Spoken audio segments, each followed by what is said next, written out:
Isa ito sa mga tanong na natanggap ko pagkatapos ko may upload ang video na ang title ay paano mag-lock ng Facebook profile. Ang tanong naman natanggap ko ay paano naman i-unlock.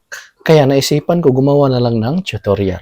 Para sa lahat na nagtatanong ay isahan na lang ang sagot. Pero bago ang lahat, kung gusto mo ganitong video, ay huwag mo kalimutang i-follow para updated ka sa mga bago kong video. Una, punta tayo ng Facebook apps. Ayan, kung nasa Facebook na tayo, dito sa may upper right side, yung tatlong linya, pindutin lang to.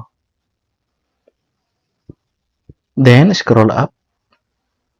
Pindutin itong Settings and Privacy. Pindutin itong Settings. Then, scroll up. Ayan, under sa Audience and Visibility, pindutin lang itong Profile Locking. Ayan, kung mapapansin niyo, kung nakalock yung profile niyo ay nakalagay dito ay you lock your profile. Your photos and posts are more private. So, ito na yung sagot sa tanong na paano mag-unlock. So, pindutin niyo lang tong unlock. Ayan, unlock your profile.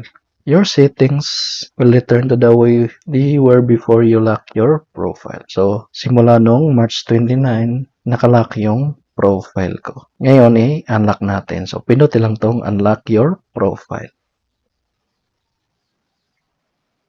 Ayan. So, you unlock your profile. More people may see the photos and posts and stories on your profile. So, makikita na ng kahit hindi friends natin kapag naka-public yung post natin. Then, pindutin lang tong okay. So, ganun lang kadali.